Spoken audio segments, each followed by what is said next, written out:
I'd like to talk to Dani in New Mexico about hypnosis and kink. Dani, what you got for us? Hi, can everyone?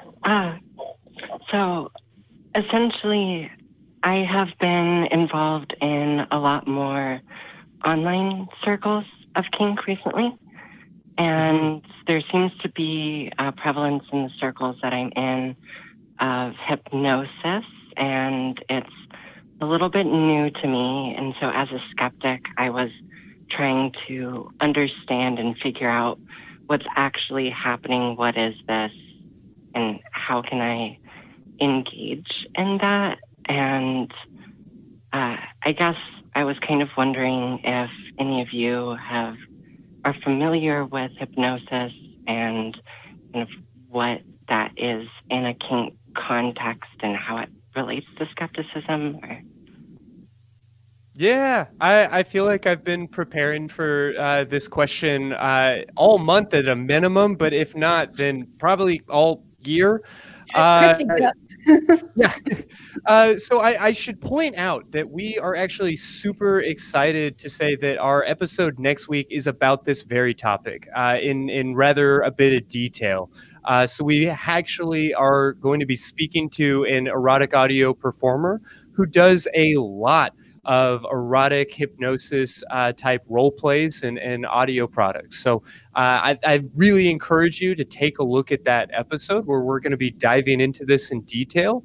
But without knowing the details of your question or of your concern, I guess I would just let you know that hypnosis is not magic. It's not some people think of it as a special state. And if that is helpful to you, then I say great, just as long as you know that being asleep is also a special state, and there's nothing supernatural about any of this. Hypnosis is really just focusing on particular sensations and experiences. Generally speaking, we're turning that focus inward rather than outward, but just by simply closing our eyes and paying attention to our own thoughts or to our own body in a different way, rather than having our focus be on conversations with other people or on things that we're watching or seeing or thinking about in the future or whatever else. Hypnosis is about taking our focus and applying it directly and very almost narrowly to a very specific thing. It does not involve mind control. It does not involve giving over power of your body or anything along those lines. All hypnosis is self-hypnosis. And so when you are participating in erotic hypnosis or the sexualization of hypnosis, all you're doing is choosing to focus on a specific idea or a specific mental visual image or a specific aspect of your body or your somatic experience. What kinds of concerns are you having, or what sorts of things are you seeing show up? Well, I guess a part of it wasn't really understanding. Like, that way of framing it makes a lot more sense for me. It kind of reminds me more of like what headspace is and how I talk about that relating to different headspaces, like a kitty space or a little space or those types of things. And I guess I was thinking about trance less like a headspace and more like, or I guess wondering if there was something more or what people were talking about when they were talking about trance.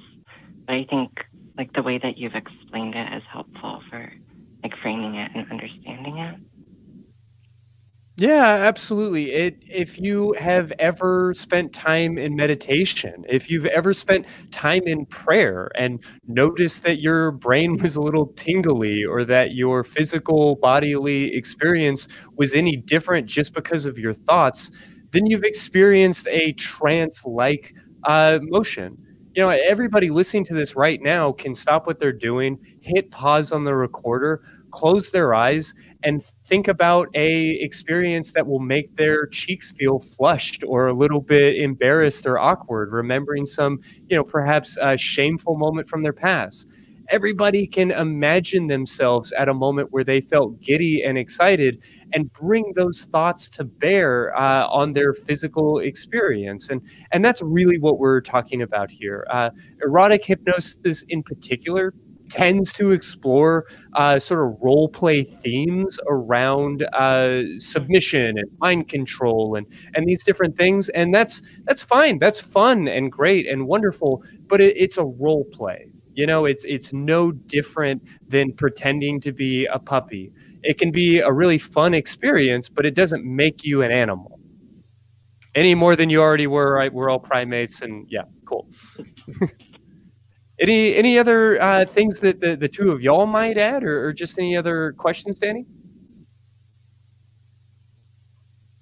Just that, and we're going to talk about this more next week. There's like a cultural stigma around the idea. It's been very sensationalized, the concept of hypnosis, and it's been used in books and in movies and in all forms of media for a very, very long time.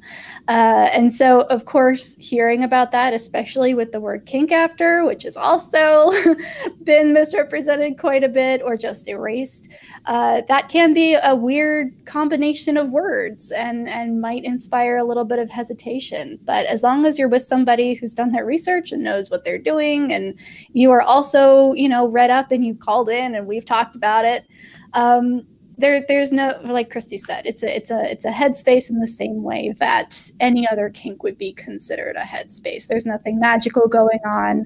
You're not going to start balking like a chicken against your will. Like that's all the media and magic shows and college dorm mates having fun. You're still going to be in control of your body. You're not going to be, you know, relinquishing that in a way that is in any way supernatural to a partner. Mm-hmm. And we'll be assembling, or I'll be assembling a collection of resources, sort of walking through what we understand in the science of what hypnosis is and isn't. What we're describing is just sort of the broad strokes of how to conceptualize these ideas. But it's worth noting that hypnosis is kind of a precursor to modern psychotherapy. Sigmund Freud began to do his research after having experienced hypnosis. And so we've been doing studies on this for a very long time. We continue to be doing all kinds of research studies on hypnotic phenomena. So there is a wealth of data that I think overwhelms and surpasses most more modern and generally accepted types of therapies. So whether we're talking about kink or therapy or whatever else, there's plenty of research to say that yes, hypnosis or trance-like states exist, but certainly not in the way that you're seeing them on TV. So please tune in next week. Yeah, that sounds really exciting. Sorry to put the spoiler in, but yeah, no, jumping the gun a little bit. No, I appreciate you asking a question that I think V secretly suspects I've been waiting for somebody to ask for months and months now. Or not so secretly, I've known him. And if nothing else, I think it's a great precursor. So I hope that at least a couple of people are a little bit excited, curious, and I hope at least a couple of people are just even maybe a little teensy bit annoyed curious, because I would love to have a detailed conversation about this next week.